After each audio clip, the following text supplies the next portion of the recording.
नमस्कार, बहुत स्वागत है आपका। विजया एकादशी फाल्गुन माह के कृष्ण पक्ष की एकादशी को कहते हैं और चंद्रमा की स्थिति के कारण मानसिक शारीरिक स्थिति खराब या अच्छी होती है। ऐसे में अगर एकादशी व्रत करें तो चंद्रमा के बुरे प्रभाव से आप बच सकते हैं। तो इस एकादशी पर भगवान श्री हरि विष्णु की उपासना की जाएगी और इस व्रत को रखने से भयंकर विपत्तियों से छुटकारा मिल जाता है। बड़े से बड़े शक्तिशाली शत्रु भी परास्त हो जाते हैं अगर विजया एकादशी के दिन आप पूजा उपासना करें तो डेट को लेकर कंफ्यूजन है, कब मनाएंगे? सबसे पहले ये जान लेते हैं। देखिए, फाल्गुन माह के कृष्ण पक्ष की एकादशी इस बार 16 और 17 फरवरी दोनों ही दिन मनाई जाएगी। विजया एकादशी की तिथि का प्रारंभ 16 फरवरी की सुबह 5:32 पर होगा और समापन 17 फरवरी को रात 2:49 पर होगा। उदया तिथि के अनुसार 16 फरवरी को ही व्रत मनाया जाएगा और वैष्णव समुदाय के लोग 17 फरवरी को मनाएंगे व्रत। विजया एकादशी का पारण 17 फरवरी की सुबह 8:01 से लेकर 9:13 के मध्य आप कर सकते हैं। कैसे करेंगे पूजा? देखिए, इस दिन सबसे पहले तुम आप अपने घर के पास, घर में ही जहाँ पूजा करते हैं वहाँ पे एक वेदी बना पर उसके ऊपर सप्त धान्य रखें या फिर चावल रखें। विजया एकादशी के दिन श्री हरि की स्थापना कलश पर करें और सदापूर्वक श्री हरि का पूजा करें। आप उनको सफ़ेद चंदन या गोपी चंदन लगाइए। इसके बाद पंचामृत पुष्प और जो भी आपको फल मिल सके उनको अर्पित करें। अगर आप खाना खाते हैं तो सात्विक खाना खाइए, व्रत रखते हैं तो फिर बहुत अच्छा है। अगले दिन सुबह उसी कलश का जो जल है, जो आपने अन्न रखा है, वो सभी मिलाकर आप उस कलश सहित दान कर दें। कुछ सावधानियां भी है, जैसे कि आप चावल और भारी खाना, चावल का सेवन ना करें। अगर भूल चूक आप चावल खा भी लें तो अगले दिन चावल जरूर खाइए, द्वादशी तिथि के दिन। क्रोध ना करें, वाणी पर कंट्रोल रखें, आचरण पर भी नियंत्रण रखें। इस दिन व्रत कथा सुनने का विधान है, 2 शब्दों में सुन लेते हैं। माना जाता है त्रेता युग में जब भगवान श्री राम लंका पर चढ़ाई करने के लिए समुद्र के तट पर पहुंचे, तब मर्यादा पुरुषोत्तम ने समुद्र देवता से मार्ग देने की प्रार्थना की, लेकिन समुद्र देव ने श्री राम को लंका जाने का मार्ग नहीं दिया। तब भगवान श्री राम ने वक्दालभ्य मुनि की आज्ञा के अनुसार विजय एकादशी का व्रत विधि पूर्वक किया। उसके प्रभाव से समुद्र ने प्रभु राम को मार्ग दिया। साथ ही विजय एकादशी व्रत रावण पर विजय प्रदान करने में सहायक सिद्ध हुआ। तो इसी तिथि को विजया एकादशी के नाम से जाना जाता है। कैसे करेंगे पूजा? पुराणों में साल में आने वाली सभी एकादशी व्रत का विशेष महत्व कहा गया है और हर वर्ष 24 एकादशियां आती हैं। वैसे तो जो भी व्यक्ति एकादशी का व्रत रखकर भगवान श्री हरि विष्णु या विष्णु भगवान के किसी भी रूप का पूजा करता है तो कई जन्मों के जाने अनजाने पाप से मुक्ति मिलती है। साथ ही ऐसे व्यक्ति को मृत्यु के बाद वैकुंठ लोक की प्राप्ति होती है। लेकिन एकादशी व्रत के नियम भी हैं और इस दिन हर एकादशी व्रत के अलग अलग कथा हैं, अलग महत्व हैं और सुनने का भी विधान है। तो सभी एकादशी के लेकिन व्रत करने के नियम एक ही हैं। एकादशी व्रत का उद्यापन अगले दिन यानी द्वादशी के दिन किया जाता है। कुछ ऐसे कार्य हैं जो एकादशी के दिन नहीं करना चाहिए और कुछ ऐसे कार्य हैं जो जरूर करना चाहिए। एकादशी के दिन चावल नहीं खाना चाहिए। एकादशी के दिन बुरे और गलत बातें भी करने की मनाही है। एकादशी के दिन क्रोध ना करें, साथ ही किसी से भी मानसिक या शारीरिक रूप से लड़ाई भी ना करें। इस दिन मांस मदिरा का सेवन बिल्कुल भी ना करें। झूठ बोलने से बचें। किसी की निंदा चुगली ना करें। भगवान श्री हरि की ज़्यादा से ज़्यादा आराधना करें। संभव हो तो रात में जागरण करें या फिर कम से कम एक दीपक ही जला दें रात 11 से 1 के बीच अपने घर के पूजा स्थान पर। एकादशी के दिन पान और सुपारी भी नहीं खाना चाहिए क्योंकि भगवान श्री हरि को अर्पित होता है। इसके साथ ही इस दिन आप व्रत करें या ना करें पर भगवान श्री हरि की आराधना जरूर करें। भगवान श्री हरि की मंत्र का जप ज़्यादा से ज़्यादा करें क्योंकि जितना ज़्यादा आप जप करेंगे मंत्र उतना ही ज़्यादा आपके जीवन की परेशानियां समाप्त होगी, आपके जीवन के कष्ट मिटेंगे। तो एकादशी व्रत की बहुत सारी महिमा है, लेकिन पूजा पाठ भगवान श्री हरि विष्णु की ही होगी। अब देखिए, एकादशी व्रत है क्या, महत्व क्या है? पुराणों में एकादशी को हरि दिन, हरिवासर के नाम से भी जाना जाता है और इस व्रत को वैष्णव और गैर वैष्णव दोनों ही संप्रदायों के लोग करते हैं। ऐसा कहा जाता है कि एकादशी का व्रत करना, हवन यज्ञ करना, वैदिक कर्म कांड करना, ये सभी चीज़ों से ज़्यादा आपको सिर्फ व्रत करने से पुण्य मिलते हैं।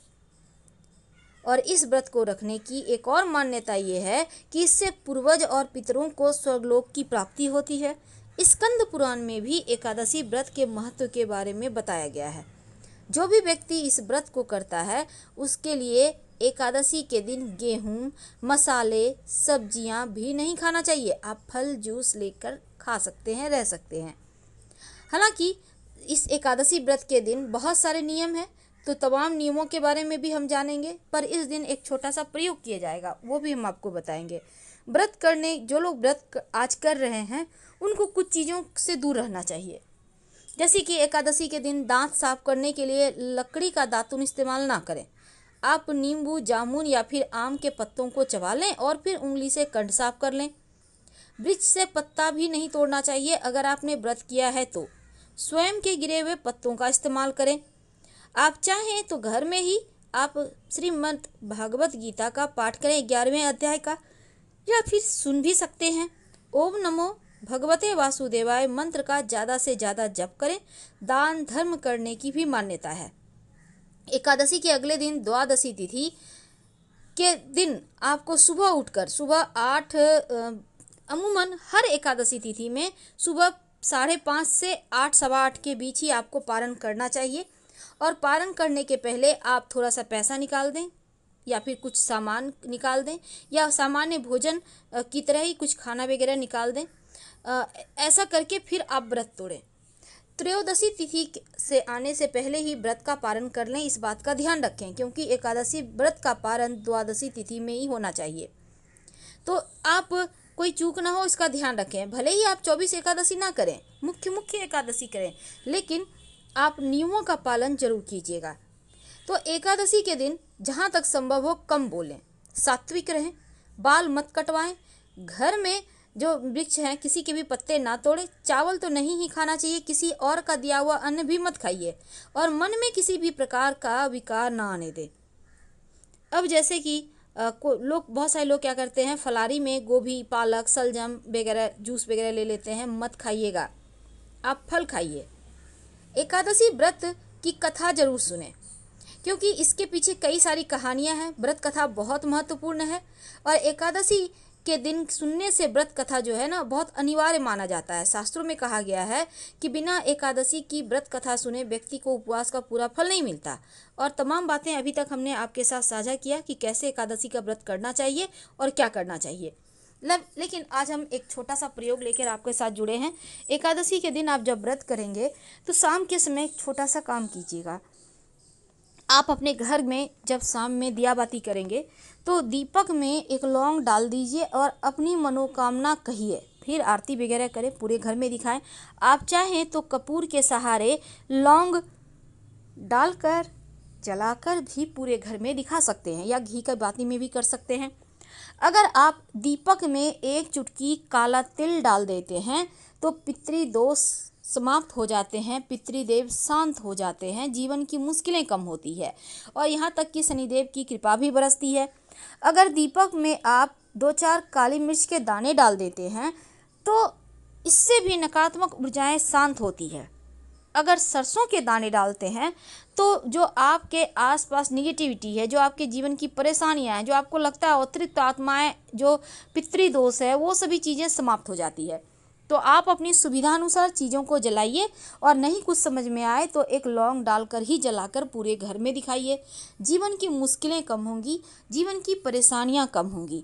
और साथ ही पास के किसी भी शिव जी के मंदिर में जाकर एकादशी तिथि के दिन, क्योंकि भगवान श्री हरि के आराध्य शिव जी हैं और शिव जी के आराध्य श्री हरि विष्णु हैं, तो उनके मंदिर में एक दिया जरूर जलाइएगा, तभी इस दिन के व्रत को आपका पूरा फल मिलता है।